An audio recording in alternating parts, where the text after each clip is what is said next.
Do you wish you could spend less time in meetings and more time writing? Over the past 15 years, I've worked with thousands of researchers and other professional writers as an editor, educator, and writing coach. And when I ask researchers what pulls their attention away from their writing, the number one answer I get is meetings. So in this video, I'm going to share 5 strategies that have helped me and my clients spend less time in meetings and reclaim more time for writing. And I'm confident that they will help you too. And if we haven't met, hello, my name is Crystal. I'm a trained biomedical scientist turned clinical researcher and now scientific and medical editor.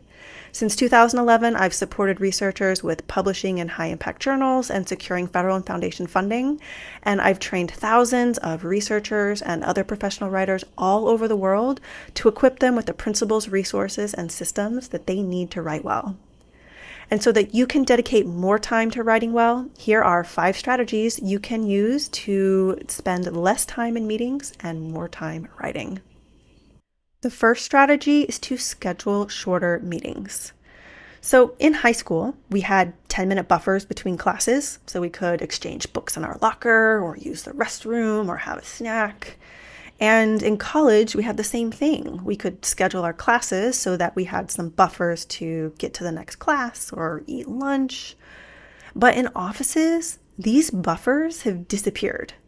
And meetings are often scheduled for a full hour. Why is that? Meetings can very easily go over an hour, which means you're late to the next meeting, and then that meeting goes late, and then the cycle just ensues. And so I recommend scheduling meetings for only 45 minutes or 20 minutes or 15 minutes if you prefer quarter-hour increments. And these shorter meetings will give you some buffer time to catch your breath, use the restroom, prepare for the next meeting, or even in case you really do need an extra few minutes to wrap up a meeting. The second strategy is to change the format. So most meetings involve people gathering in a room and sitting around a table or joining a conference call while sitting at your desk. And when you're nice and comfortable in your chair, you're okay sitting there for a while and things just slow down. Another approach is to have stand-up meetings or STUMs. And so during these meetings, everyone stands and that helps to move things along faster. Now, this might be awkward on a Zoom meeting if you don't have a standing desk, which I definitely recommend. But if everyone is standing and holding their laptop or whatever it might be, it'll feel less awkward. Another option is to have walking meetings, and these are really great for one-on-ones. One reason they're great is, well, they get your body moving with some exercise. But the other thing that's really great is that they can relieve some of the tension that can arise when you're sitting across the table or desk from someone. So when you're sitting across from your supervisor with a big desk or a table between you, it can feel really intimidating. So walking together can help to relax the conversation a bit. So this may not save you tons of time, but it will certainly make the time more enjoyable and better for you, and you can multitask by moving your body. Another strategy is to avoid the update meetings. So many teams have weekly or monthly update meetings. And when I worked for a research organization, I dreaded these meetings. Everyone would sit at the table and we'd make rounds to hear what everyone was working on that week.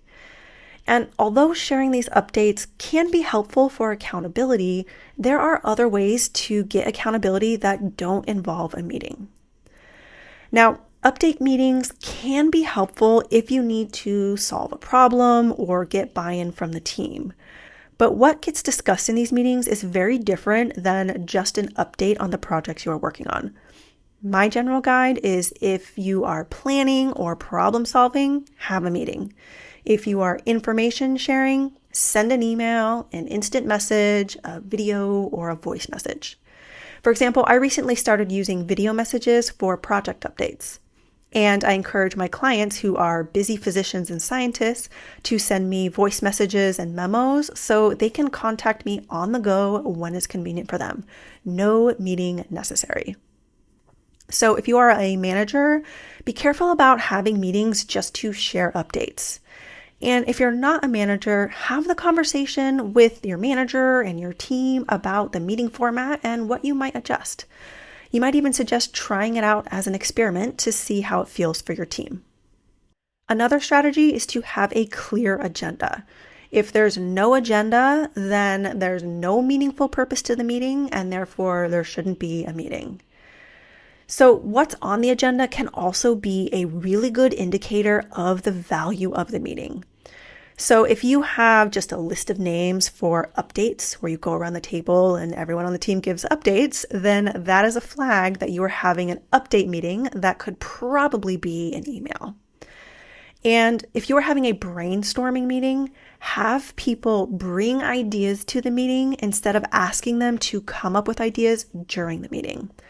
They will likely have better ideas with some time to really think about them beforehand. Of course, new ideas may arise during the meeting, and that is great, but meetings should not be where brainstorming starts. They should be where alignment happens. The fifth strategy is to set clear boundaries. So when I get to the real root of the problem with my clients, this is the challenge that often emerges. And it's the one that many people find the most difficult: setting boundaries around your calendar. Now, I recognize that I have more control over my calendar than many other people do, but I want to share some things that I do and that my clients have had success with and that you might try. One thing is to schedule one no meeting day every week. Look at your calendar, find the best day for you, and block the whole day in your calendar. You can always change it later. I actually used to do Tuesdays, but after a while, I found that I would get a little bit stressed about end of week deadlines. And so I moved that day to Thursdays so that I could really concentrate on projects that had deadlines at the end of the week. Now, I know that this can be trickier if you are on a team. So what you really need to do is get buy-in from your team and agree on a meeting-free day.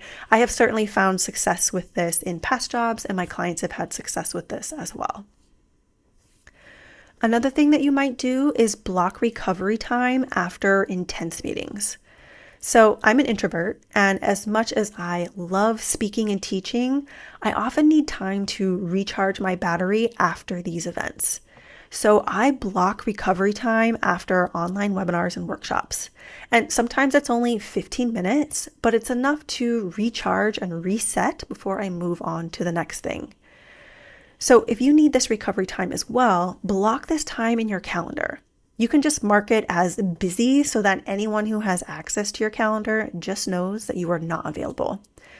And if you use a calendar app like Calendly, who are not sponsoring this video, then you can adjust the settings to automatically build in that time buffer. So it's really handy. Another thing you can do is avoid scheduling meetings at optimal times for deep, focused work. So for many people, that is in the morning, although you might be a night owl. Personally, I avoid morning meetings because I'm a morning person. And I also avoid scheduling meetings on Monday mornings so that I can get a handle on my week. So think about when you do your best work and block that time as time for deep work and writing. Another thing you can do is schedule certain types of meetings on certain days or at certain times of the day. So you might have all of your one-on-ones or coaching calls on a certain day. Or you might have all of your department meetings on a certain day, or all of your office hours only in the afternoon on certain days. And this strategy can be really helpful for focusing your energy and maximizing your time around how you work best. Now, of course, the other thing you need to do is be flexible when you need to be. So sometimes you will need to make exceptions. For example, I work with clients in other countries, and sometimes I need to have an early morning or an evening call. Or if I need to coordinate a meeting with 10 busy people, I might make an occasional exception and schedule a call during my blocked deep work time. But be careful about how many exceptions you make, because after you make the first exception, it can get easier to make more exceptions. And if you have an assistant who has control of your calendar, make sure that they know when exceptions are okay and when they are not okay. And so work out a system so that you can communicate these instances and make sure it's very clear when an exception is acceptable. The other thing that's important to realize is that meetings are rarely as urgent as we might think. Some meetings may have something to do with a deadline, like a grant submission, but most meetings are not a matter of life and death. And if they wait another day or another week, that is okay. The other thing that's really important to do when setting your boundaries is to protect your writing time. It is very easy to put off your writing time when you don't have a deadline or the deadline seems like it's months away. But your writing time is an important appointment with yourself. Protect that time ruthlessly. So those are 5 strategies that you can experiment with to see if they can help you spend less time in meetings and more time in your writing. And I hope these strategies will help you reclaim more time for writing and protect the time that you have already set aside for writing. And if you like these strategies, you might also like my strategy for the best order to write sections of a research manuscript, which will save you time while writing. And I'll add a link to that video right here. And if there's something else in particular that you'd like to learn more about, let me know in the comments. I create these videos for you, so I want to make sure that I'm creating something that you will find valuable. Thank you so much for watching. Have a wonderful day, and I hope to see you in the next video.